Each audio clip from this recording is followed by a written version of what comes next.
And we're back for another episode of Startup Hustle, a podcast for entrepreneurs by entrepreneurs. If you want to start, own, or build a business, then you're in the right place.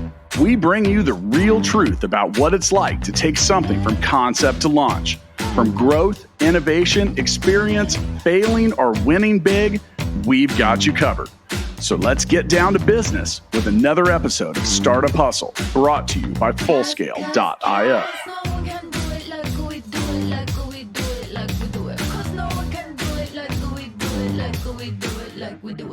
And we're back. Another episode of Startup Hustle. Matt DeCoursey here to have another conversation that I'm hoping helps your business grow. Now, we've had a lot of episodes in the past about marketing and basic marketing, digital marketing, marketing strategy, marketing. All right. So look, the basics of marketing are there and something we've discussed, but there's a whole nother tier and level to marketing, often referred to as growth marketing, that is that next tier. And that's what we're going to get into today. And before we get too far into it, today's episode of Startup Hustle is sponsored by Fullscale.io, helping you build a software team quickly and affordably. I am probably going to get our guest's name wrong. I've been practicing. However, I do not speak French. But with us today, we have Guillaume Dumortier, fantastic, the founder and CEO of the Growth Concierge. Did I get it? You got it. Thank you. You made my day. Yes.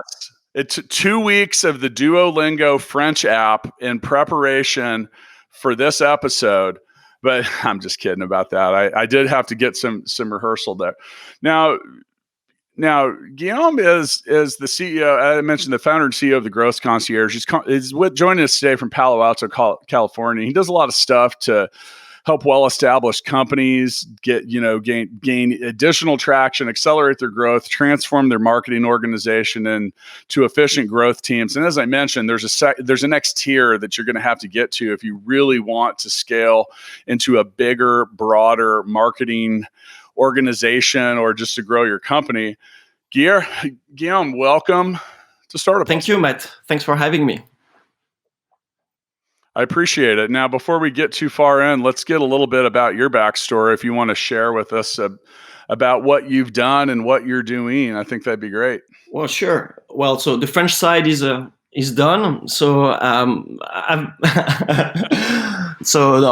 close to 40 years old, and I've been in the US close to half of my life. It's been 15 years in Silicon Valley. I'm a marketing practitioner by, I would say, academic, because I've graduated from a business school, but from a traditional marketing standpoint. So we're looking about, those fast consumer goods products. Been working at L'Oreal, at Red Bull, Reckitt Benckiser, so that's the household cleaning products. So that's where I come from. And 15 years ago, I've been lucky enough to become an expat in Silicon Valley for the equivalent of your AT&T, the French AT&T called Bouygues Telecom, which is another interesting French name to pronounce.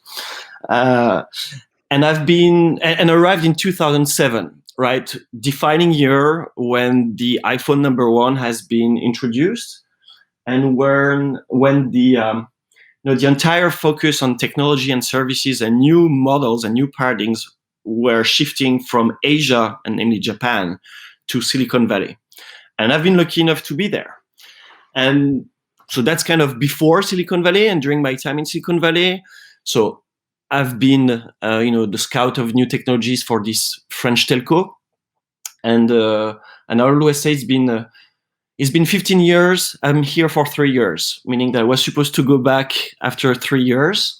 But when you're in Silicon Valley and you meet that many entrepreneurs that put sparkles in your eyes and speak about their product like their first newborn child, well, you say, okay, that sounds interesting to become an entrepreneur. Let's go at the other side of the fence, right? And the rest of my journey in Silicon Valley has been to go into the tech side of the world while trying to bridge this back to marketing. And long story short, I've been building the growth team of a big tech company called Algolia. I've been consulting for a lot of big groups mostly Europeans that were trying to go innovation shopping in Silicon Valley. And also being a mentor in marketing for many acceleration program for startups. So yeah, I've seen a lot of different entities, different dynamics, but the common denominator is that marketing is always botched. Yeah, well, I think you're right about that. It's no one will tell you they're great at marketing more than people trying to do marketing. It's the same thing goes with sales. I talk to 100% of salespeople I talk to are great salespeople, which just doesn't add up mathematically. Now, if you guys are interested in learning more about the Growth Concierge, then go to thegrowthconcierge.com. Now, one of the things, I'm at your site and I've looked at some different stuff, and under your services, you mentioned digital plumbing. And I think that's a great place to start, because there's the stuff that you have listed here, and I'll let you get a little more into that. But there is a lot of plumbing that does need to be installed in the modern growth marketing campaign. So, let's just start there, because I think that without, I always, I talk to a lot of people that want to build something, and I, especially with like an app or something, I say, look, it's going to feel like it starts slow because there's a lot of plumbing and framing that needs to be done, which aren't the sexy parts of building the castle. Yeah. Absolutely. So I think it's a good place to start. So what is digital plumbing? So digital plumbing, it's one of these very aspects that differentiates growth marketing today from the traditional marketing that we used to have 10 years ago, 10, 15 years ago. So digital plumbing is the idea of being able to track and measure absolutely everything that comes from your marketing efforts, with a twist, because those analytics are not product analytics, right? So the goal of marketing is to bring people at the door, right? And the people go into your shop. I mean, I'm taking an analogy here. So you have this man that is yelling at you in front of the shop, is trying to get you at the door of the shop, and better yet, for you to visit the shop in a pre-COVID world, right? And the technicality of the plumbing means you need to be able to track every single source where people are coming from. You need to be able to measure that very click when they're submitting their form, you can count and read it on Google Analytics or another analytics service. You need to make sure that you're tracking pixels from the different ad platforms, be it a Google tag, be it a Facebook pixel, a LinkedIn tag. You need to make sure that everything is articulated so you have your funnel mapped, right? So it's one thing to design the funnel and design the steps, but more importantly, you want to be able to measure it at every stage of the way. There's a common saying that say, you are what you measure, right? So if you can't measure the ultimate outcome and the ultimate conversion or transaction on your buyer's journey, then you're missing the entire point. And more than ever, the algorithmic part of campaigns, be it paid or be organic distribution of your content, it plays a major role, especially for retargeting, remarketing those people. So yeah, if I summarize, so it's your technical foundation to make sure that everything is on your radar, geared towards making sure that you have mapped your buyer's journey correctly. And I mean, like you said, it's impossible to track and see where progress is coming from without doing that. Now, I oftentimes play the layman when it comes to the show, and a lot of what he's talking about. 7 or 8 years ago, it was a little bit more of a pain in the butt to install some of this stuff on your site. The world of technology has accommodated that. I mean, a lot of people just have like a WordPress site or something like that, and there's widgets that'll help you install. These are just little snippets of code that go on your page or in different spots. They can be installed. I mean, even things like Facebook has Pixel and Google has tags, and there's a whole lot of different stuff. Now, the reason that's important, and as you get layers and layers and levels deeper in your marketing growth, you can really pinpoint where things are coming from, because it's one thing to look at a Google AdWords campaign and you can see what people are clicking. You're like, wow, that keyword gets a lot of clicks and they're not expensive. Well, the real question is do all those clicks turn into anything that matters? Because I've actually had situations where prior to installing tracking, I looked at a couple things and I said, wow, this really looks like it's effective and it's cheap. And then we installed tracking and realized that it never led to a conversion, thus making it the most expensive thing on the dashboard, not the most effective. And it's very easy to get. And that's another thing too, is, most with all of the different types of digital marketing out there, you can get your streams crossed very quickly if you're not tracking it. So now I have a question though, because one of the things is some things are really difficult to track. And you look at something like, because these tracking mechanisms, like for example, if I did an Instagram ad and I led it straight to the Apple podcast page, at that point, Apple's not letting me put a tracking code on their podcast page. So what's your advice for certain things that have kind of a dead end when it comes to tracking? So it's a very good question, because it revolves around, what you can control and what you can't. Okay, typically, and another example would be you have this great article about your company on CNN.com, but you don't want to spend money to send people there, or maybe you want, but if you want to remarket this audience, how do you do?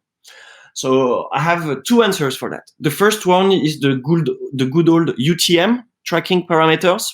I don't know if Apple Podcast gives you the breakdown of the referral traffic from where the people come visit your podcast page, a little bit the same way they do with the App Store. Well, that's a shame, but podcast analytics are something. It's a hot topic, and I know a lot of actors are already pumping that. So UTM parameters. So podcast would be it's an edge example because of that. But I have the second solution will help you. So UTM parameters is basically you add to the URL. So example.com/your page. You want to add those little pieces of code with a question mark, source equal, and a string that has source, medium, content, and all the stuff that you can add.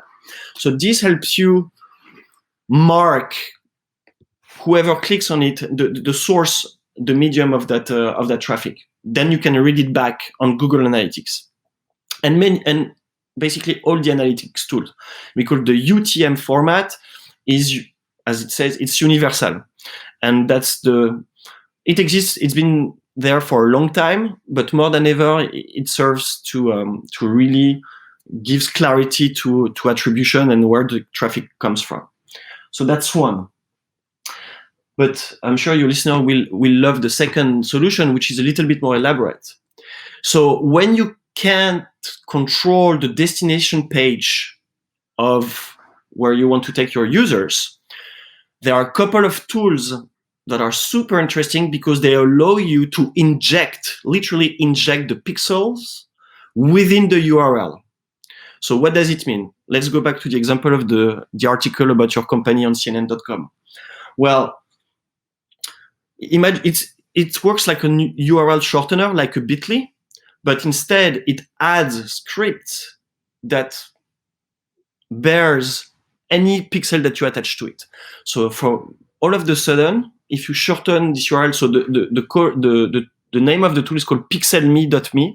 So pixelme.me, that's where you're going to find it, which basically allows you to inject your trackers within a URL. And what it does, so now you're able not necessarily to go after the people who ended up downloading the page, but you can narrow down this pool of people to the people who actually have clicked on that very URL. And the trick is you create a custom audience of the people who have exactly visited that URL. Does it make sense? It does. And that's, by the way, I always like to look up acronyms when we use them. I did not realize that I knew what a UTM was, And that, okay, a UTM is, if you ever like, say you click an ad on Facebook and you go to sample.com, and when you get there, it's actually sample.com / and then it's got like a gazillion 40 characters. Yeah, like it looks like a serial number or something. But the UTM is the Urchin Tracking Module. That's interesting. Apparently named after a creature of the sea. Wow.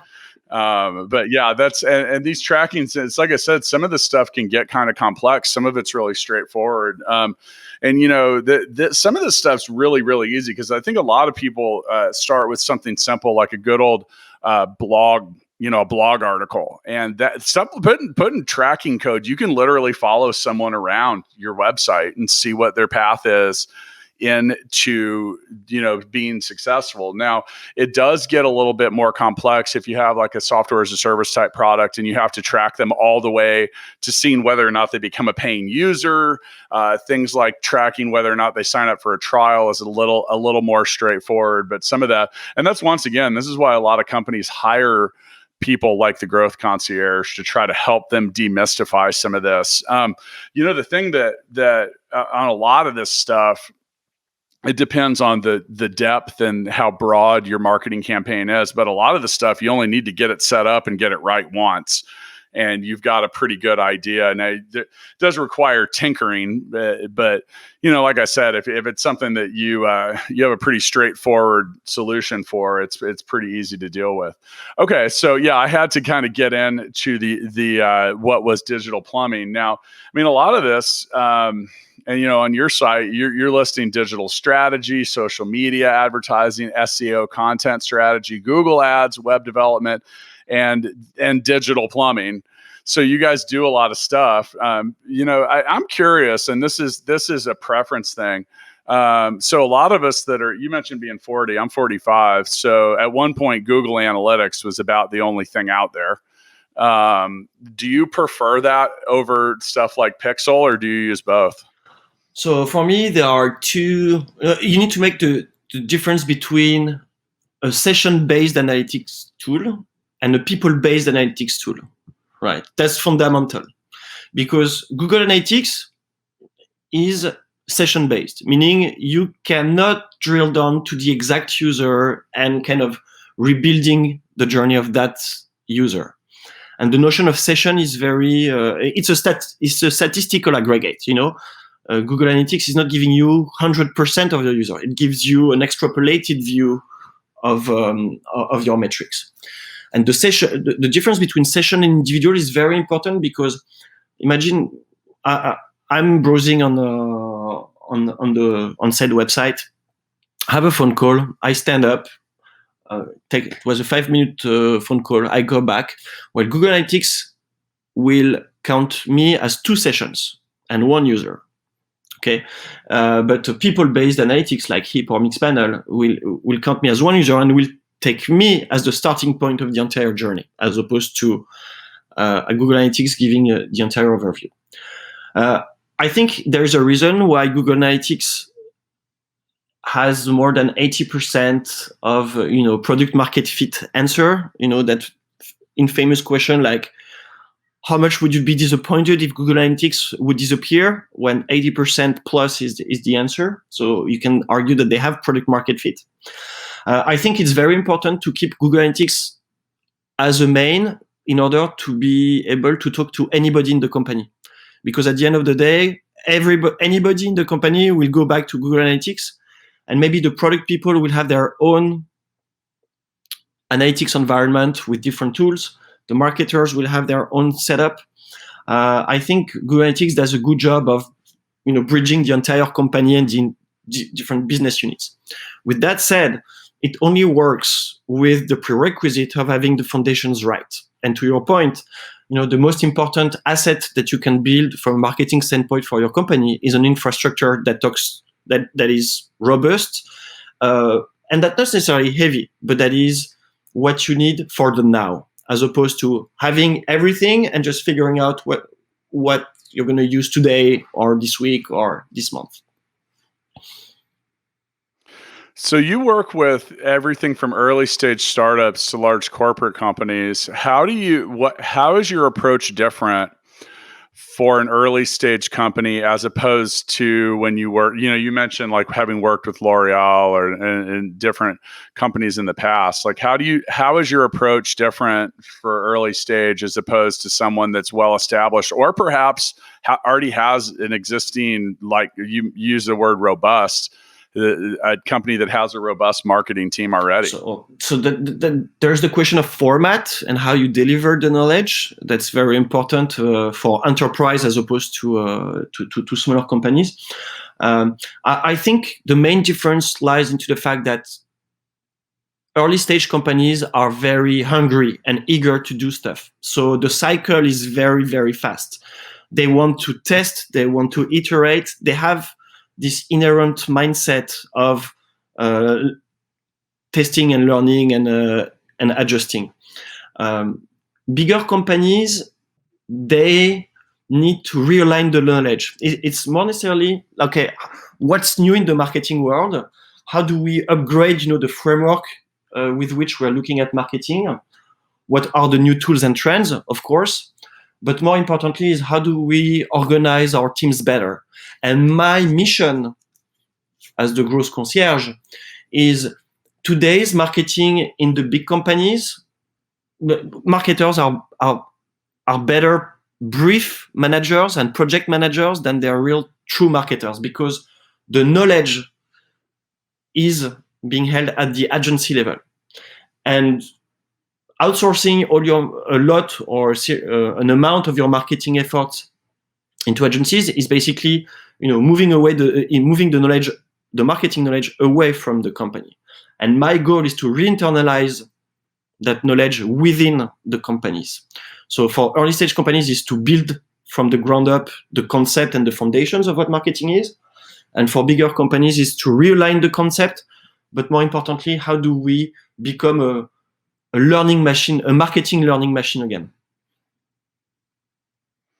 So one of the things that is common is, you talk about that early stage company as opposed to, you're just trying to gain traction and you want to scale your marketing campaign. It's pretty common to start with small campaigns and small budgets that, you keep in mind that you have Google or whoever serving ads to people. And it's you can create a lot of plans and assumptions based on some of this early marketing data and then quickly become surprised that when you go from spending a small amount of money, and then I'm talking like a couple $100 a day, to thousands, that all of a sudden your results fall off a cliff. Largely because the cost of ads, there's a point of diminishing returns. That it's there's scalability to your marketing campaigns the same way that there might be, and more specifically, when you're trying to, you can be so targeted with things, but the problem is you can be so targeted with things, meaning like there's such a finite audience of people that can see it that if you need to boost these ads up to a large scale audience, they oftentimes can't occur, which the result leads to planning for growth and sales and revenue results that become not possible based on the budget. Yeah, I mean, I'm sure you've encountered this.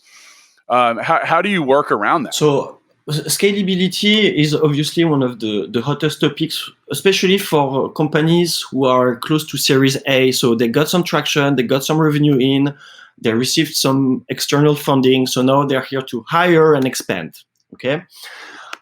So there are two ways, and so two things. The first good news is all the platforms where you can deploy ads, paid ads, namely, they tend to become the same from an approach perspective, meaning you start with a goal, then you create an audience. So the flow is the same. So Facebook paved the way early 2010s to 2015 for the rest of the platforms. So if you take a look at Snapchat ads, it's almost quite exactly the same as Facebook ads. So I'd say the platforms have done a good job making it easier for people to invest in different platforms. So the first answer would be don't remain channel dependent. Having a business on Facebook, Instagram is not having an acquisition strategy. You're just channel dependent. So one thing is, okay, what are the other channels out there? And it was a very interesting conversation in July when there was this Facebook ad boycott. Everybody suddenly realized, oh, wow, so everybody's jumping ship from channel. Where do I go? Yeah. Well, you need to go where the attention is. And I'm borrowing this from Gary Vaynerchuk.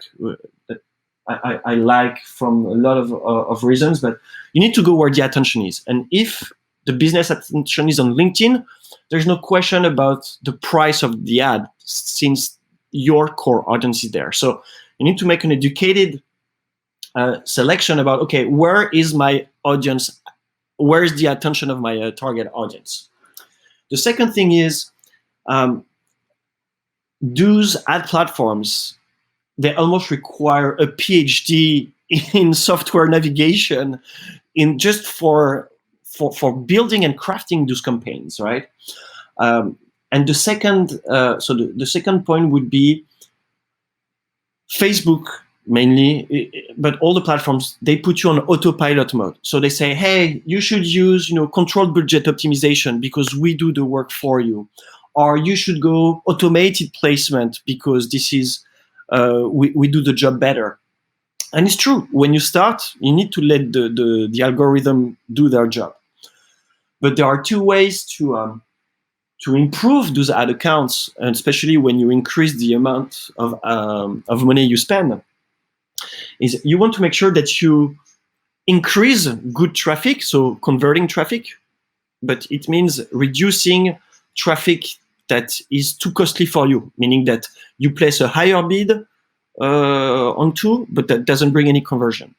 So I would say the next level of scaling those campaigns and ad accounts is to go into the very fine details and ad structures and ad account structures on how you deploy campaigns. I'm going to give you one example for e-commerce. In e-commerce, you would do one campaign for awareness, one campaign for nurturing, and maybe one campaign for conversion. Nurturing, conversion can be the same. So you would have 3 different campaigns with different optimization goals. One would be maybe for landing page view. The second one would be for an add to cart or an initiate checkout. And the third one would be for an actual purchase. Well, the idea of creating a smart pipe is to actually blend into the same campaign.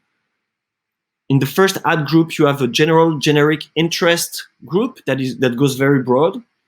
And within the same campaign, you add an ad set that is dedicated to remarketing, meaning that within the same campaign, you have an auto-nurturing of the pools of audiences that you're dealing with. So that's one way to do it. Another way to do it is to go after the bidding cap and the system that allow you to put filters. You may have $100 to spend per day, but you're only interested in having a return on ad spend with a 3x. Well, you can input that information in the parameters, and all of a sudden, well, you'll have less distribution, less velocity, less impressions, but you'll have better traffic. So that's going to help the system increase, the value point system that they have for your account, and to increase and give you access to more inventory and favor your ads, as opposed to, hey, here is a merry-go-round ticket, Facebook.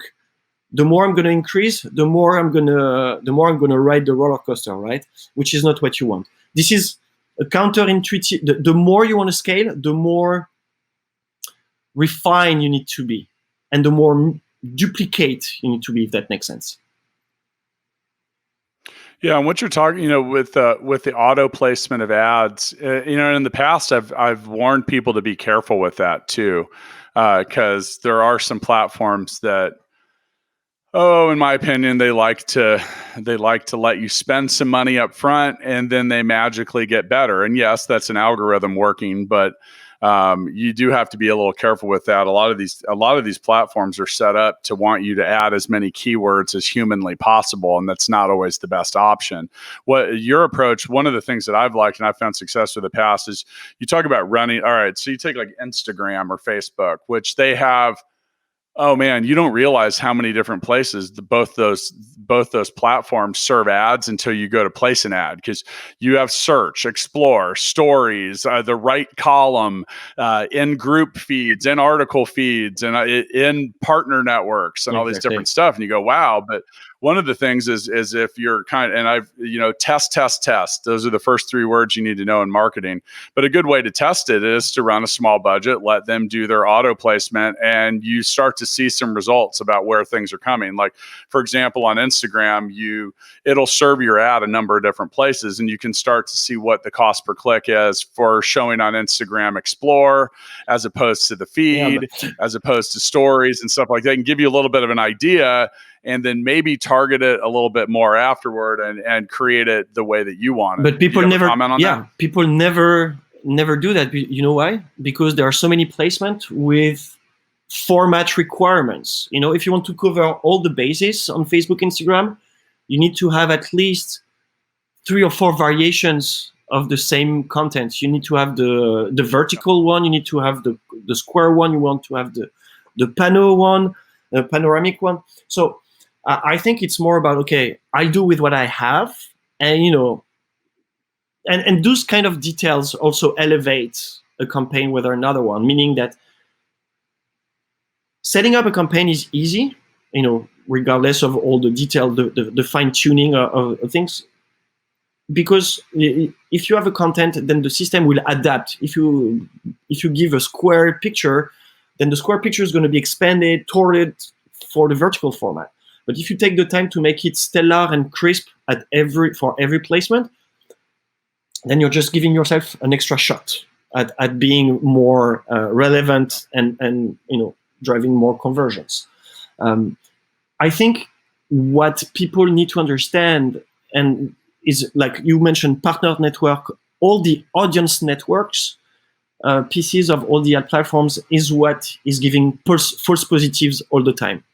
And I entice all the people that are listening to go in the breakdown of their campaigns and take a look at the platforms and the placement where the ad has been placed. Because oftentimes you'll see that the audience network is being favored because of low CPMs.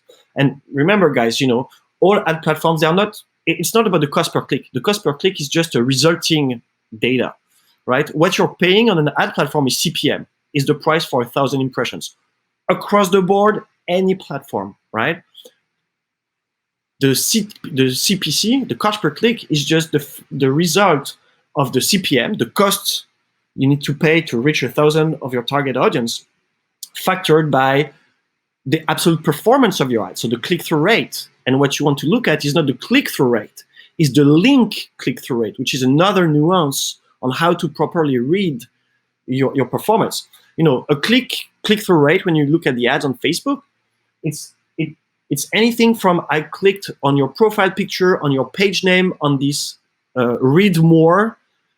All those clicks are factored into the CTR, which is a bias again. So you want to remove that bias by looking at the link click, which is the actual ratio click-through rate of the people who clicked on the button of your ad, which is how you're gonna gauge intent, right, and the relative performance of your ad. I'll give you a real world example, and I'll do that right after I remind you that today's episode of Startup Hustle is brought to you by Fullscale.io, helping you build a software team quickly and effectively. Now, what you're talking about is, your goal is to convert, and that's it. And one of the things, it's funny because if you listen a lot, you've heard me say this before. I talk to people all the time that say, "Well, I tried paid ads and they didn't work." I said, "Well, what do you mean they didn't work?" "Well, I had a whole bunch of clicks, but no one bought anything. Nothing converted." I said, "Well, the ad did its job. It got people to click. You might want to examine what happened on the other side." Do you have the plumbing right? I have Do you have the plumbing right? Yeah. Yeah, right. So, an example before we hooked up analytics is we did a couple early ads for this podcast, and we'd say, oh, wow, we were getting clicks for 40 cents a piece, and we were leading people to a little link tree that said, do you want to listen on Apple, Spotify, Google, YouTube, stuff like that. Now, the price of the ads seemed very affordable, the clicks did, until we realized that only 1 out of every 4 visitors made it past the link directory. So an example was, we did a different ad, and instead, okay, so for example, if you click certain things on Instagram or Facebook, they're going to say, are you sure you want to leave Instagram or Facebook? Because that'll be a terrible decision. Why would you ever want to leave here? Which is basically what they're saying, which stops a lot of people from actually leaving. Now, for example, if we only showed, 80% of people listen to podcasts through the podcast app on Apple. That's just what our analytics show. So it's fair to assume that a user on an iOS device, meaning an iPhone, may listen through the podcast app, which you can open with one click and not get that, are you sure you want to leave message? So while it would cost us twice as much to find a person to click on an iOS device, it's actually half the price, because a 40-cent click that took 4 of them to get someone through is really $1.60, not 40 cents. It's that you talk about those phantom metrics and those things that, like with the audience or partner network. And I've never been a big fan of the audience and partner network ads that run everywhere, because there's just a lot of info out there that, okay, look, whoever owns those sites and those partner networks, they benefit greatly from people clicking those ads. And there's a lot of opportunity for, I don't want to just throw the whole industry under the bus, but there's been a lot of impropriety in the past. And being someone that works in the tech industry, I realize it wouldn't be very difficult to click the ads on your own site. In many different ways and stuff like that. And that's why I don't have a ton of faith in some of those. Now, some people do well with them. It's a good way to get your ad out to a bunch of different sites and different stuff, but those are a little general. So, it's really, like I said, you got to really take look at the metrics and see where things are stopping, because and once again, the click itself is not the win. It does show that the job of the ad is to get clicked. What you do after is a whole nother thing, and that's where, by the way, that's where most people fail, because they take them to a shitty landing page or something like we did. Like, I don't know, just something that the more steps, the worse. You want to remove steps as much as possible. Exactly, and let's say in the Facebook as well. That's the main difference between creating a traffic campaign as opposed to a conversion campaign. Conversion campaign is going to rely on your pixel events and your custom conversion that you have created, right? If you're on e-commerce, it's going to be very standard. It's going to be add to cart, initiate checkout, purchase. If you are SaaS, it's going to be free trial, signed up, activation, whatnot. At the end of the day, the attribution is what you want to look at. But the traffic, the main pitfall, for instance, when people use a traffic campaign, Facebook gives you what you ask them. So traffic or clicks, there is one way to avoid that, and I'll give it to you. So you were talking about directory page. So if you make sure that you create a custom conversion that has viewed the directory page, and now you create a conversion campaign and you make sure that it is optimized for that custom conversion of viewing the directory page, you're telling the system, hey, I don't care about the people who click and don't show up on my website. I only care about the people who actually view that directory page. Okay, so that's granted that you have all your custom conversion mapped. If you don't have all those custom conversion mapped, you still can optimize for a proper view of your website. And is when you create a click and traffic campaign, you want to optimize for landing page views. You don't want to optimize for clicks. you want to optimize for landing page views. Again, it's another example of all those little variations that you can find along, the campaign creation on Facebook, but that make a ton of difference at the end of the day. With me today, Guillaume Dumortier. I'm getting better at that. I'm getting better. I'm trying. He still cringed a little bit. I could see him a little bit, which is okay. Now, Guillaume is the CEO and founder of the Growth Concierge, and thanks for weighing in on different levels of scalable marketing. And there's once again, if you're a Startup Hustle listener, we've got a lot of content overall about marketing, and I'm trying to find different angles and different stuff. And this is something we haven't talked about a lot in the past is where to find the scalability in the ad campaign. Now, before you even need to worry about that, you need to get the basics right. So that's a good place to start. We end our episodes of Startup Hustle with the Founders Freestyle, and we'll get to that in a second. I do need to mention one more time that today's episode of Startup Hustle is brought to you by Fullscale.io. Much like the Growth Concierge can help you with marketing, we can help you build a software team. There you go. That was customized just for you, Guillaume. Thank you. So now in the Founders Freestyle, as founders, and you are the founder of the Growth Concierge, scroll down, click the link in the show notes, go to thegrowthconcierge.com. What's the best advice that you can give any founder when it comes to growth marketing? Success is a failure gone wrong.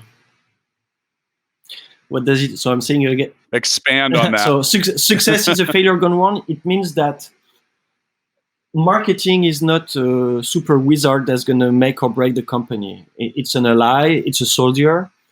But the default mindset of marketing is everything that you're going to do is going to fail. It's okay for it to fail as long as you learn from it. And the more you're going to learn, the more you're going to be able to refine, go deeper, adjust. And at the end of the day, you're going to win. You're going to have some wins. So the mindset should be, don't build your marketing campaign so that they are going to be the most talked about they're going to be the next viral thing. Just, consider they're going to fail, but make sure that you have a learning system around that. And was it good enough? I think that's a wonderful take on. I love that success is a failure gone wrong, because it really is. I got to admit, I haven't heard it really put that way. So I do like that phrasing. I think overall, when it comes to marketing, and I've said that there's 3 words you need to know: test, test, test. And I have yet to find a marketing professional that disagrees with the testing part. You got to try a lot of different stuff. And I tell people, when it comes to our own marketing, I'm looking for a crack, and when I find it, I try to shove an elephant through it.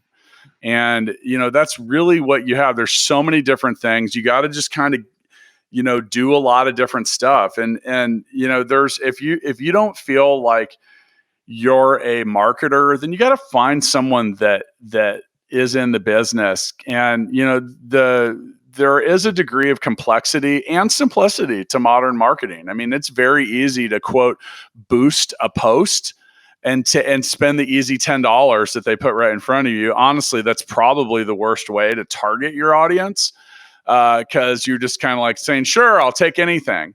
But if you spend a little time and get in and figure out, like, it can really help.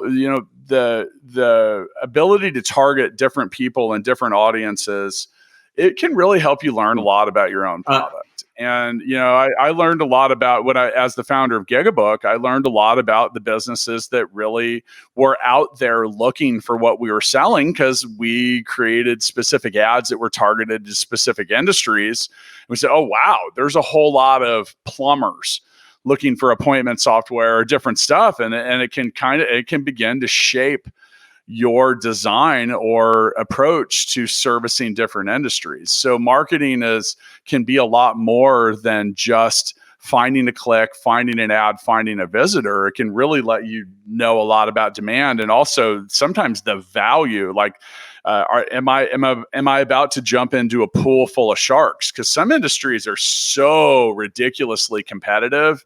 You look at like lead generation and stuff like that. I mean, there's companies that pay hundreds and hundreds of dollars for a lead. And if you're going to find yourself competing in that stuff, you're, like I said, you're going to be jumping into a pool full of sharks. Did you have another comment? Yeah, I mean, just to wrap this up, I fully agree with what you just said. I think it's about testing with a plan, like, testing. And what's often missing is the plan that goes behind the test. And I'm going to leave you with this growth marketing fit approach that echoes the product market fit approach, but applied to marketing. And there are 4 pillars if you want to nail growth marketing. The first one we talked about in the beginning, it's digital plumbing. Get everything, connected, wired, mapped. The second pillar is audience message fit. How do you make a message resonate to the right audience? So how do you recreate your target audiences in the different platforms? And how do you dynamically test the different messages against those different audiences? So audience message fit. The third pillar is content intent fit. You don't want to give a 50% discount at the first touch and first encounter with a potential buyer. So you want to understand the journey, the questions that your buyer has, and create content around that. And a big topic is called search listening. The tools like Answer the Public, where you reverse engineer the Google queries was being searched. So that's very critical to understand how you can deliver value at the right level of intent. And the last pillar is conversion channel fit, meaning that Facebook, Instagram are going to be great to build awareness, but it's going to be shitty for conversions, as opposed to maybe a Pinterest is going to be very interesting for the middle of the funnel and is going to bring some conversions, but it's never going to beat good old email or high intent based Google ads. So that's it. Growth marketing fit for you guys. Well, I love that. And I'm going to get back to failing so I can get a little bit closer to success gone wrong. So I'll see you next time. As long as you learn, Matt. As long as you learn. Bye, Matt.